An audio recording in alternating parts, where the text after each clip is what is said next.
Bismillahirrahmanirrahim.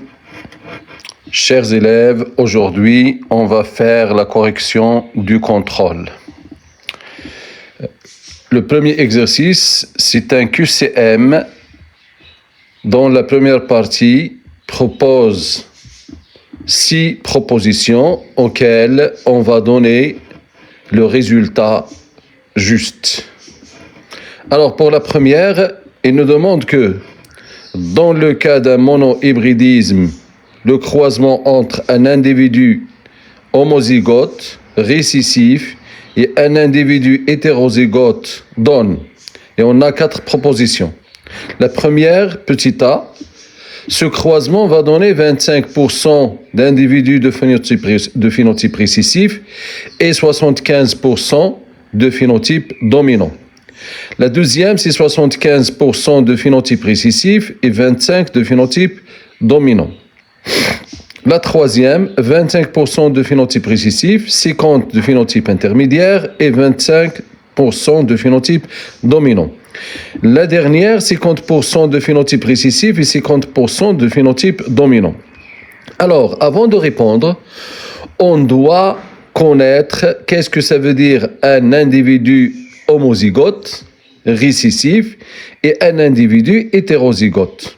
Donc, l'individu homozygote récessif, c'est un individu de race pure. Et l'individu hétérozygote, c'est un individu de race hybride. C'est-à-dire que l'homozygote, il va donner un seul type de gamète et l'hétérozygote, il va donner 2 types de gamètes. Et lorsqu'on fait les 2 types multiplié par le seul type que donne le récessif, on va trouver 50% de phénotype récessif et 50% de phénotype dominant. Donc, c'est la proposition D qui est juste. Donc, pour 1, on aura un petit D. Pour 2, la deuxième, la proposition stipule que la question suivante. Quelle est la conséquence du mode de synthèse de l'ADN sur les allèles? Donc, on parle ici de la synthèse d'ADN. La synthèse d'ADN, c'est-à-dire la phase de la réplication. Lorsqu'on réplique une séquence d'ADN, c'est-à-dire ce phénomène se fait selon la complémentarité des bases azotéiques qu'a stipulé Chargaff. Donc, obtention de 2 ADN avec les mêmes allèles, obtention de 2 ADN avec des allèles différents, C, obtention de 3 brins d'ADN identiques, D, obtention de 4 ADN identiques. Alors, C et D, ils sont totalement fausses, car la réplication se fait par un doublement du brin. C'est-à-dire, on ne peut pas trouver 3 brins ou bien 4 brins. Donc, les 2 dernières sont fausses. Pour le petit a, obtention de 2 ADN avec les mêmes allèles, dans ce cas,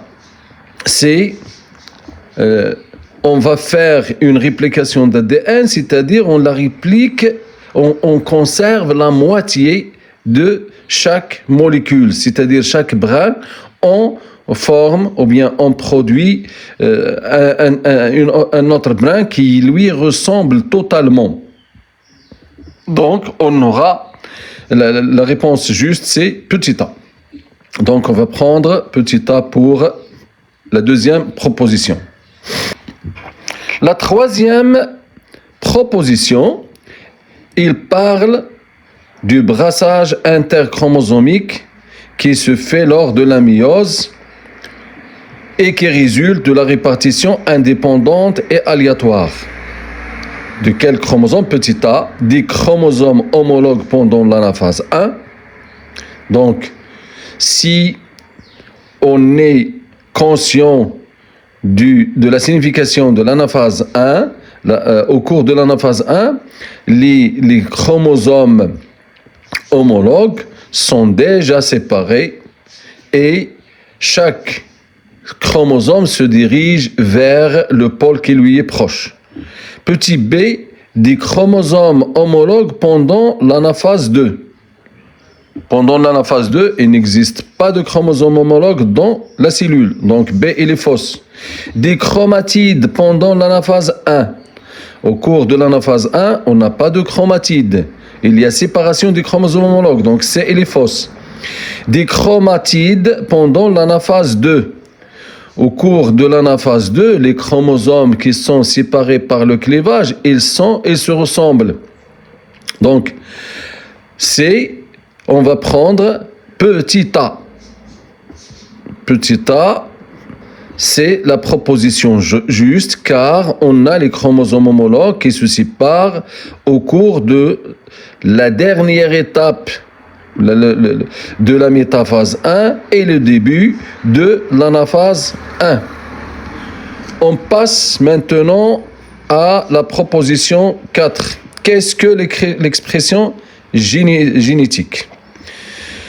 La synthèse de l'ARN de transfert à partir de l'ADN, elle est fausse. La synthèse de l'ADN à partir de l'ARN messager, elle est fausse. La synthèse des protéines à partir de l'ADN, la synthèse de l'ARN à partir de l'ARN messager à partir de l'ARN ribosomique. Donc la proposition juste, c'est C, car l'expression c'est la production des protéines qui gouverne les caractères. Donc on va prendre C. Passons maintenant à la proposition 5. Quelle enzyme qui permet l'ouverture de l'ADN et la synthèse de l'ARN messager?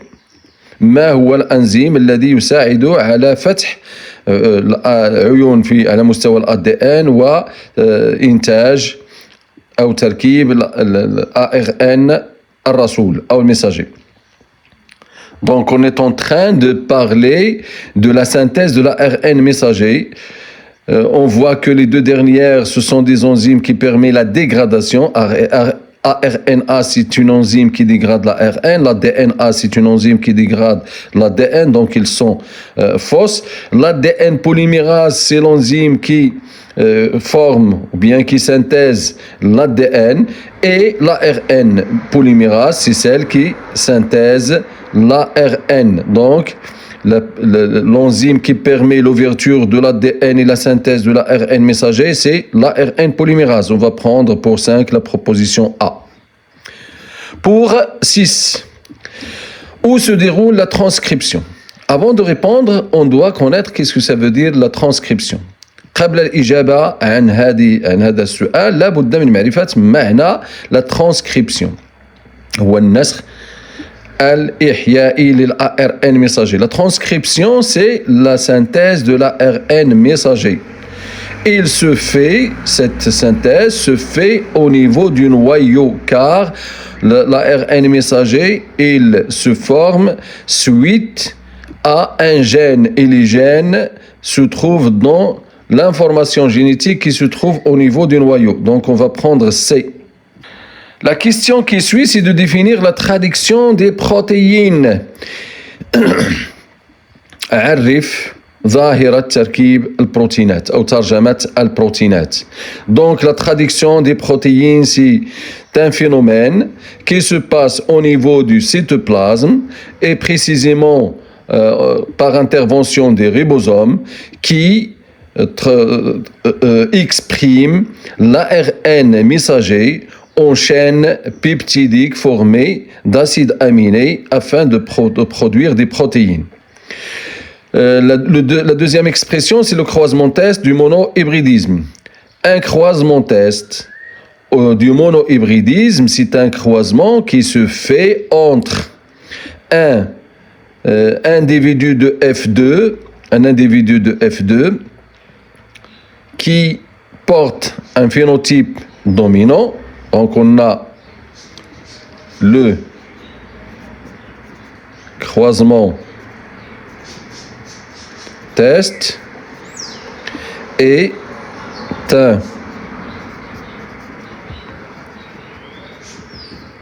un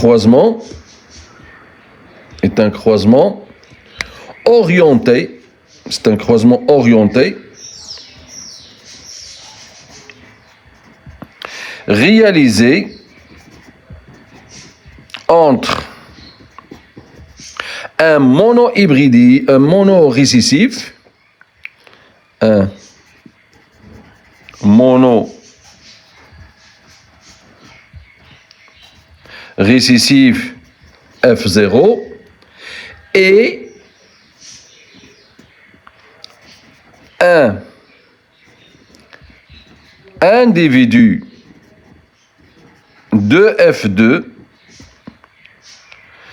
de génotype inconnu, de génotype inconnu, et qui porte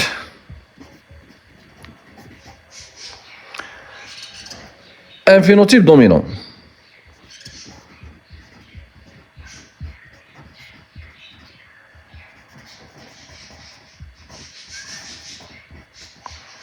C'est-à-dire le croisement, c'est le croisement de F2 croix F0. Alors, ce croisement a pour objectif de connaître le génotype de F2, c'est-à-dire de l'individu qui est testé, car il peut être pur, c'est-à-dire dans le cas où on a étudié la transmission de la forme chez les petits pois, les premières expériences de Mendel, cet individu, il peut porter LL comme il peut porter L petit r. Avec L, c'est l'allèle responsable des graines lisses et petit r, c'est l'allèle responsable des graines ridées. Si ce croisement donne une génération homogène, F2 porte LL, c'est-à-dire il est pur. Si ce croisement donne une génération hétérogène, alors F2 elle est hybride, car le monorécessif il est pur. RR il donne toujours un seul type de gamète. Dans ce cas, l'hybride va donner deux types de gamètes, un gamète responsable de la forme lisse et un gamète responsable de la forme ridée. Et dans ce cas, l'individu testé va donner un seul type de gamète qui est responsable de la forme des grains lisses. Et le monorécessif, il donne toujours un seul type de gamète qui est R. Lorsque le R se recombine ou bien se fusionne avec L, ils vont donner une génération homogène, donc F2 est pur. Si on a ce cas, le R avec le L va donner 50% de phénotype lisse et le petit r avec le petit r va donner un phénotype récessif avec un pourcentage de 50%. Donc, on aura F2 qui est hybride. Alors pour grand 3, les caractéristiques des chromosomes, entre parenthèses, forme et disposition, changent selon les phases de la méiose. Citez deux de ces caractéristiques pour chacune des deux phases suivantes. تتغير خاصيات الصبغيات والمتمثلة في الشكل والتموضع حسب مراحل ظاهرة الانقسام الاختزالي. السؤال: اذكر خاصيتين لكل مرحلة من المرحلتين التاليتين. المرحلة الأولى la métaphase 1 de la méiose, c'est المرحلة الاستوائية رقم 1, و petit b المرحلة الانفصالية رقم 1 من الانقسام الاختزالي. يلاحظ أن خلال la métaphase 1 الصبغيات تتواجد على شكل، مثلا سنأخذ شكل الخريطة الصبغية 2n est égal à 2، أي أن الخلية تتضمن بداخلها صبغيين متماثلين يمكن أن نرسمها على هذا الشكل بالنسبة للخلية الحيوانية. لدينا خط الاستواء، ثم الصبغيات تتواجد على مستوى الصفيحة الاستوائية ولكن متموضعة من جهتي خط الاستواء ومشكلة صفيحة استوائية. C'est-à-dire, on a une plaque équatoriale, les deux chromosomes homologues sont disposés de part et d'autre de l'équateur. Donc, on a la première caractéristique, c'est que les chromosomes arrivent à leur condensation maximale. Donc, la première caractéristique condensation maximale des chromosomes. La deuxième, les deux chromosomes homologues sont traversés par un seul brin chromosomique. Un seul brin chromosomique. هذا فيما يخص المرحلة الاستوائية واحد. ميتافاز 1. فيما يخص l'anafase 1 دائما بنفس الصيغة الصبغية. On a les deux astres, l'équateur.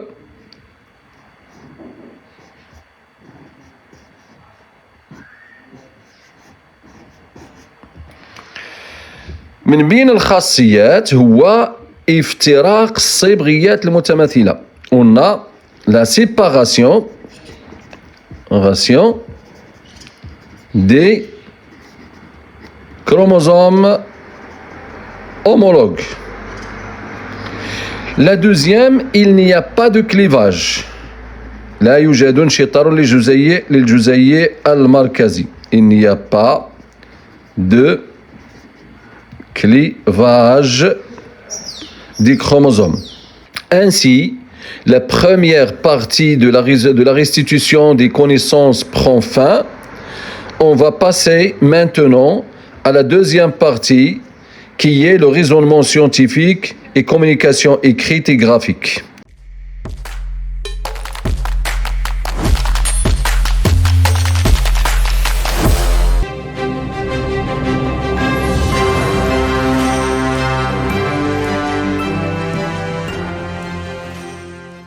لا تنسوا الإعجاب بالفيديو والاشتراك في القناة تشجيعا لنا للعمل بجد ونشر المزيد من الدروس إن شاء الله.